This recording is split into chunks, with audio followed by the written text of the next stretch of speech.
Okay. I'm from Brazil. Are you from Brazil? Wow, Yeah. Okay. You don't speak Portuguese, I'm afraid. No, I find it so hard, Portuguese. I have a son who's Brazilian. Uh-huh. He's only 5. Yeah. But his English is better than my Portuguese, thank God. Really? Yes. He's very good.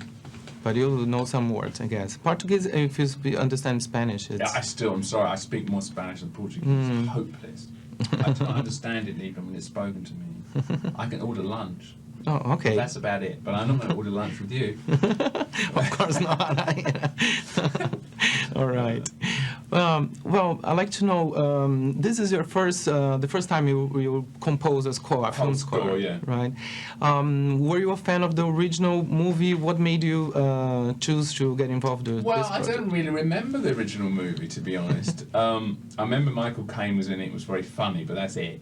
And then then I read the script of this one, and I thought it was a good script. And then we saw some scenes of the movie which was being shot, and I thought I can do this because I can follow the scenes. I have to write 3 songs for 3 scenes originally.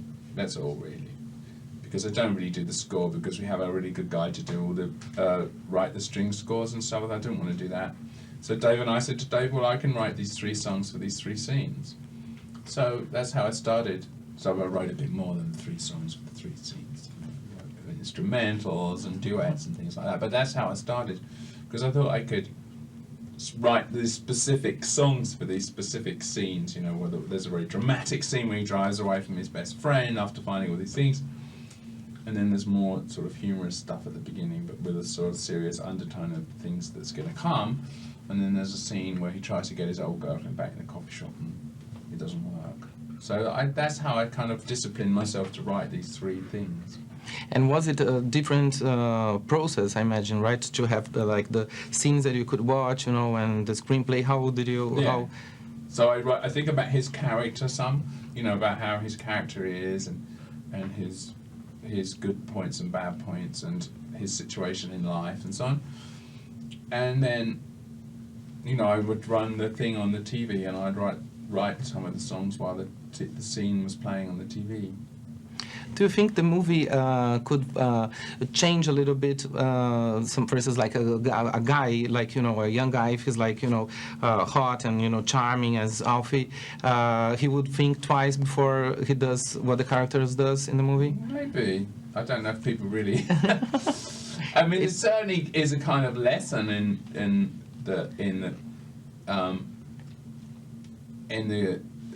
that Alfie has this life which is very shallow, you know, it's just considered, and all he's worrying about is chasing girls, really. That seems to be his avowed aim, and he doesn't really have a job, you know, because he has nothing to really balance his girl chasing, you know, and he doesn't have any interest in a job, so it's just, that's why he just does a rather repetitive job like driving and so on. So that really the goal chasing comes to his major part of life. Yeah, I suppose I don't know if people really learn moral lessons from plays or movies or books. Maybe they do. It's an interesting thought whether people really learn from these things or not. They might do. I know that Performance was just reissued in the UK recently. It's such a cult classic, you know, it became during the years. What are your recollections of that movie? That's a long time ago. No, it was an interesting movie to make because it was made in a very different way than, you know, and we were very involved. I mean, I was very involved in the movie, in the script, and the story, and creating the creative process of that for a long time before the movie was shot, which is good.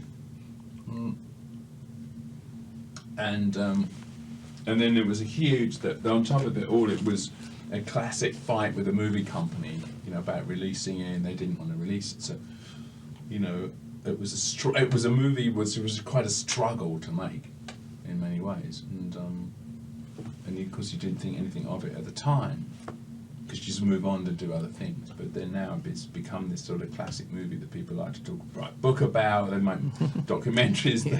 They re-release the movie. So no, in the end, it sort of stood the test of time in a lot of ways. I mean, a lot of the stuff in the movie still plays okay, had some interesting shots of London at the time as well, you know, which is a very different city to what it was then.